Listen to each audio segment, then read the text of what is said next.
서프라이즈! 지구에는 7개의 대륙만 있는 것이 아닙니다. 숨은 대륙인 아르고랜드는 지구의 미래 모습을 이해하는 데 도움이 될 수 있어요. 어떻게 우리로부터 숨어 있는지, 어떤 비밀을 간직하고 있는지 계속 지켜보시면 알 수 있을 거예요. 수수께끼를 풀 준비가 되셨나요? 과학자들은 1억 년 넘게 사라진 땅을 찾고 있습니다. 뉴스 가치가 있는 건 아니에요. 사람들이 지구의 역사에 대한 정보를 항상 검색하기 때문이죠. 아마 바다 한가운데에 있는 작은 섬일 거라고 생각하실 거예요. 하지만 틀렸습니다. 이 대륙은 한때 미국 영토 전체만큼이나 넓었어요. 오랫동안 지질학자들은 현대 호주의 거대한 덩어리가 허공으로 사라진 건지 궁금해했어요. 어떤 이들은 단순히 해저 어딘가에 숨어 있을 것이라고 믿었어요. 하지만 네덜란드 전문가들과 7년간의 조사 덕분에 이제 우리는 동남아시아의 울창한 정글 아래에 이 잃어버린 땅의 일부가 섞여 있다는 사실을 알게 되었습니다.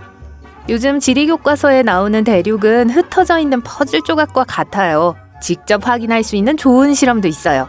온라인에서 세계 지도를 찾아서 인쇄하세요. 모든 대륙을 오려서 한동안 가지고 놀아보세요. 모든 대륙이 서로 잘 어울리는 걸 볼 수 있을 거예요. 아마도 가장 눈에 띄는 건 남아메리카가 아프리카 근처에 완벽하게 들어맞는 모습일 겁니다. 지난 2억 년 동안 형성된 바다를 가까이서 보면 대륙들이 거대한 문자 C를 형성하는 것처럼 보이는데 과학자들은 이 C를 초대륙 판게아라고 부릅니다. 판게아는 판탈라사라는 바다에서 헤엄치고 있었고 그 글자 C의 안쪽에는 테티스에라는 작은 바다가 있었어요. 이 작은 바다에서 흥미로운 일이 벌어집니다. 주라기 시대의 과학자들이 아르고랜드라고 부르기 시작한 이 사라진 대륙은 사라지면서 호주에 구멍을 남겼는데 현재 아르고 심연평야로 알려져 있어요. 지질학자들은 처음에 이 모든 것이 섭입이라는 과정 때문이라고 생각했어요. 섭입은 지각의 한 부분이 다른 지각 아래로 내려가 행성의 멘틀 속으로 다시 들어가는 현상이에요. 일반적으로 전문가들은 오프 스크래핑을 통해 대륙이 사라지는 과정을 추적할 수 있습니다. 예를 들어 인도와 아시아가 부딪히면서 장엄한 히말라야 산맥이 생겨났다는 사실을 알아낸 것도 이런 방식이죠. 반면 아르고랜드의 경우 상황이 좀 더 복잡해졌습니다. 미얀마나 인도네시아 같은 곳에서 조금씩 나타나고 있었어요. 하지만 마치 시간여행을 떠나는 유물처럼 아르고랜드가 호주에서 분리된 것처럼 추정되는 시기보다 훨씬 더 오래되어 보였어요. 한 대륙이 그렇게 이상하게 행동할 수 있다면 다른 대륙은 얼마나 많은 곳에서 같은 행동을 하고 있을까요? 다행히도 과학자들은 이제 아르고랜드의 전체 타임라인을 정리하고 그 미스테리를 밝혀냈습니다. 아르고랜드는 가라앉거나 삼켜지지 않았어요. 단순히 아르고펠라고로 변모해서 소대륙이라고 불리는 작은 조각으로 쪼개져 호주에서 멀리 떠올랐을 뿐이에요.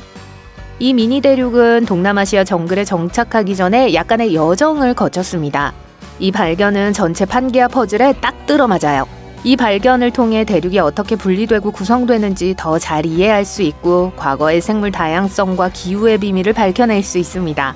역사, 문명 또는 일상의 사물에 대한 더 많은 비밀을 알고 싶다면 이 영상에 좋아요를 누르고 채널을 구독하세요.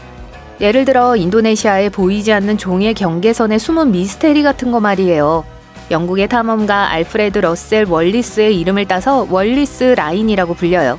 150여 년 전 월리스는 말레이 군도 일대를 여행하며 수천 개의 섬을 방문했습니다. 그가 발견한 건 보이지 않는 선의 한쪽에 있는 동물과 다른 쪽에 있는 동물이 상당히 다르다는 거였어요. 이 보이지 않는 선은 예를 들어 유대류와 호랑이 또는 꿀벌과 트로곤 사이의 벽과 같은 거예요. 하지만 이제 우리는 약 3,500만 년 전에 호주가 남극 대륙과 분리되어 아시아와 충돌했다는 사실을 알게 되었어요. 그리고 이 대륙 간 삼각관계는 큰 변화를 일으켰어요. 땅의 모습만 바뀐 게 아니라 월러스 라인 양쪽의 동물종에도 변화가 생겼습니다. 최근 여러 전문가들이 이러한 충돌과 기후 혼란으로 인해 아시아종들이 말레이 군도에서 편안하게 살게 되었다는 연구 결과를 발표했습니다. 한편 호주 동물들은 새로운 환경에 만족하지 못했어요. 일부 동물은 너무 덥고 습해서 적응하지 못했고 다른 동물은 열대 섬 생활에 적응하지 못했죠. 아시아로의 대륙 이동에 대한 이러한 발견은 최근의 인간종의 발견도 설명할 수 있습니다. 필리핀의 숨은 동굴에서 고고학자들은 새로운 인류의 조상을 우연히 발견했어요. 약 5만 년 전 루손섬에 인간과 비슷한 고대 종족이 살았던 것으로 추정돼요. 수석 연구원은 이 발견이 아시아에서 인류의 진화를 이해하는데 매우 중요하다고 생각했어요. 그리고 이 새로운 종의 이름을 섬의 이름을 따서 지었습니다. 호모 루조넨시스라고 명명했어요. 여기서부터 조금 혼란스러워집니다. 고고학자들이 발견한 뼈에는 한 가지 작은 문제가 있었는데 다른 호미닌 종에서 볼 수 없었던 특성이 이상하게 혼합되어 있었어요.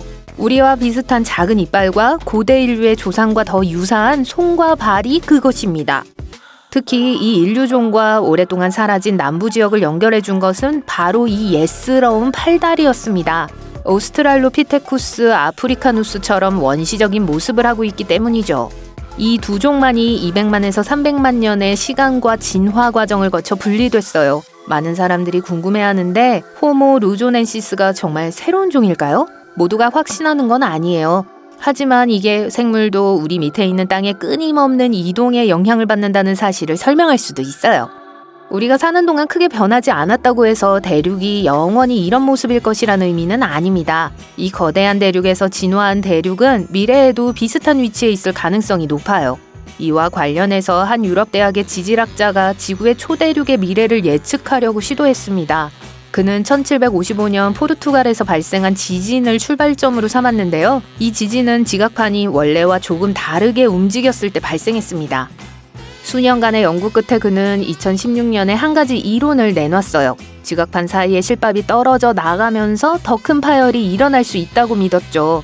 자동차 앞유리의 두 구멍 사이에 유리가 깨지는 것과 같아요. 이렇게 되면 지중해에서 아일랜드까지 섭입대가 확장되어 화산, 지진, 새로운 산이 이 지역에 생길 수 있습니다. 이 계획대로라면 대서양은 사라지고 태평양도 하나의 큰 바다로 변할 거예요. 오늘날 우리가 알고 있는 7대륙 대신 호주와 아메리카 대륙이 중심이 되는 새로운 초대륙이 생겨날 거고 그는 이를 아우리카라고 불렀어요. 하지만 이것이 유일한 시나리오는 아니에요. 대서양은 계속 열려있고 태평양은 닫혀있는 노보 판게아는 또 다른 시나리오가 될 수 있으며 이는 쉽게 예측할 수 있습니다. 그리고 아마시아가 있어요. 이 경우에는 북극해가 닫히고 대서양과 태평양이 계속 열려있다고 상상해야 해요. 남극을 제외한 모든 것이 북극을 중심으로 북쪽으로 이동해요. 마지막 시나리오는 판게아 울티마라고 할 수 있습니다. 대서양에서 확산 속도가 느려지고 아메리카 대륙 동해안에 새로운 섭입판이 생겨나죠. 어느 쪽이든 미래의 모든 대륙이 다시 한번 충돌한다면 그 경험은 재미없을 것이라고 말하는 사람들도 있어요. 약 2억 5천만 년 후에 우리는 덥고 축축한 비닐봉지에 갇혀있는 듯한 느낌을 받게 될 거라고 해요. 이상하게도 그 비닐봉지는 지구상에서 가장 살기 좋은 곳, 즉 해안 지역이 될 겁니다. 내륙 지역은 불타는 사막처럼 지글지글할 거예요. 오늘날 우리가 알고 있는 많은 동물종들이 살아남지 못할 수도 있습니다. 우리 인간도 더위를 견디려면 창의력을 발휘해야 할 거예요. 하지만 우리는 감사해야 합니다. 이러한 디지털 모델은 모든 종류의 흥미로운 아이디어를 테스트하는 데 사용할 수 있다는 점에서 여전히 훌륭합니다. 예를 들어 이러한 초대륙이 조수에 어떤 영향을 미칠지 테스트할 수 있어요. 미래의 우주여행을 고려할 때 이러한 모델은 태양계 밖에 있는 외계 행성의 기후를 이해하는 데도 도움이 될 수 있습니다.